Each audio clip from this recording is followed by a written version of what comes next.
kids, Mrs. Muffin here, and I'm ready to make some art with you. Before we get started, as usual, we're going to make sure that we're mentally and physically ready to make some art. So let's start with some deep breaths. We're going to do some dragon breaths.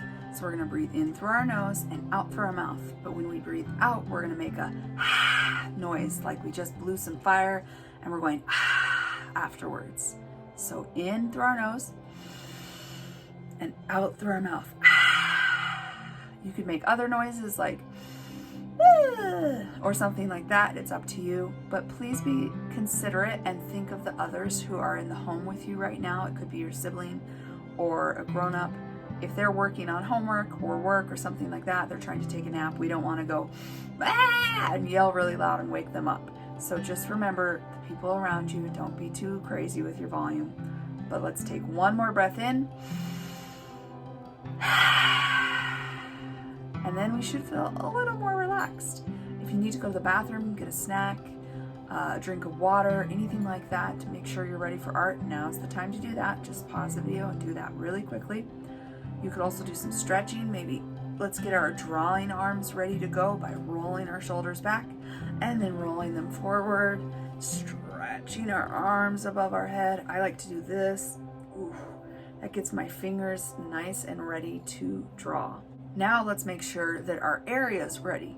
Does your desk need cleared off? Do you have trash or markers or things like that lying around? Do you need to clear off and make sure you're ready? If your area is messy, take a minute and clean it up. Now let's talk supplies. For today's lesson, you're going to need a piece of paper. Remember, if you have a notebook or a lined paper or a smaller piece or a bigger piece, newspaper even, whatever you have, that will work.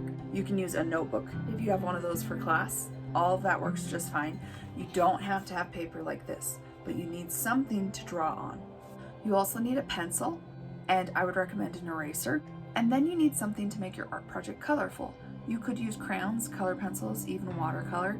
I'm going to use markers, which is not something I use all the time, but for this project it really works nicely because the markers go onto the paper so smoothly and quickly.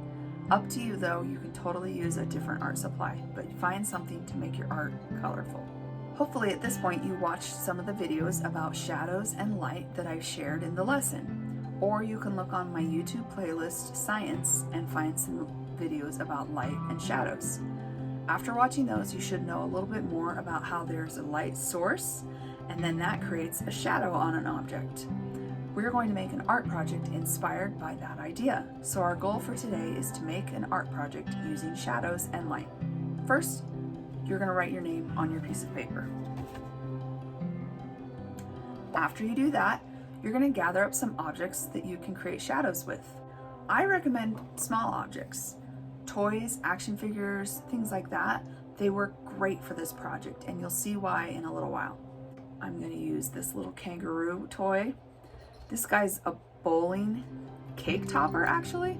I also attempted to use this large metal chicken, but I found out it was a little too big for the paper that I had. So keep that in mind. If you pick a really big object, it's going to be harder if you have a small piece of paper.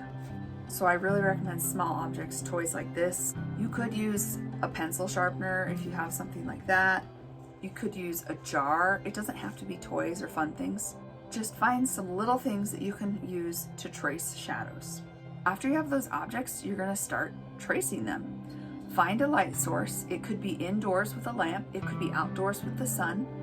And then you're going to set your paper on the ground or the desk or wherever you're making this project. And then you're going to set your object on it.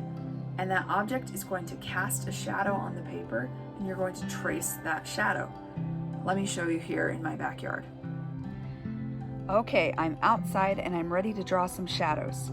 When I came out here, I brought several objects. Some were smaller, like the kangaroo, the guy bowling, this apple. And then I picked out some larger items that I thought would be fun to trace. But when I got out here, I realized they were way too big for the size of paper I had. You might run into the same problem. As you can see, I moved my paper and now it's fully in the sunlight, so it's created some really fun shadows for me to draw. And as I was saying earlier, this object seemed like a fun idea, but it's a little bit too big for my paper. I do think though, if I put it on my paper, it goes off the edge, but if I put it way over here, and I play around with the angles, that actually creates a really fun drawing. So I'm gonna go for it. I'm gonna get it to an angle I like, and then I'm gonna try and draw it. As you can see, the shadows are changing because the clouds are moving, but I'm gonna do my best to hurry up and trace before the clouds move again.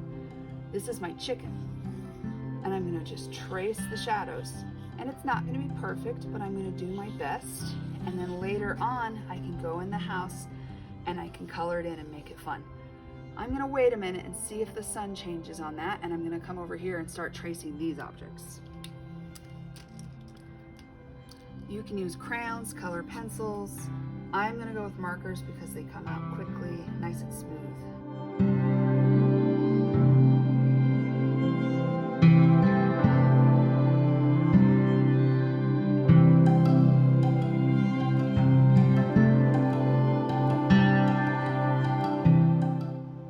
If you get outside and there are clouds, or maybe it snowed that day and you're having a hard time finding a shadow from the sun, you can easily do this project inside. Right now I have a lamp and it's over there. That's why the light source is coming this way. And then I put my objects here and it creates the shadows and I can trace them. And you can see that I traced them several times. I can even make a pattern and trace something here, here, here, here, and keep going until I create a fun pattern on my paper. I can also turn my objects to get different shapes of shadows if I want to get different angles.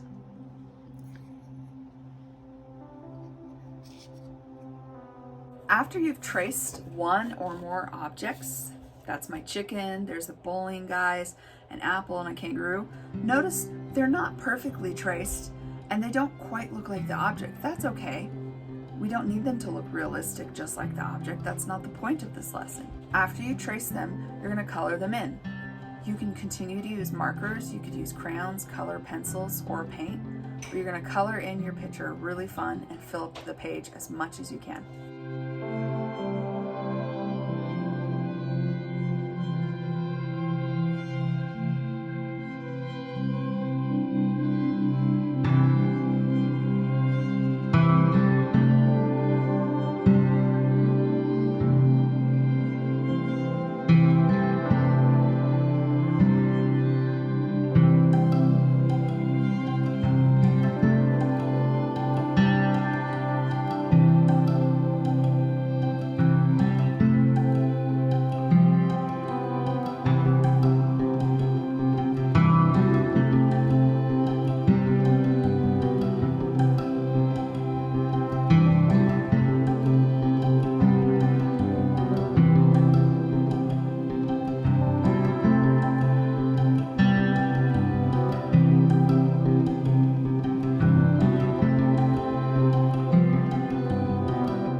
you had fun with this lesson and you created some colorful and interesting shadow pictures. Until next time, see ya.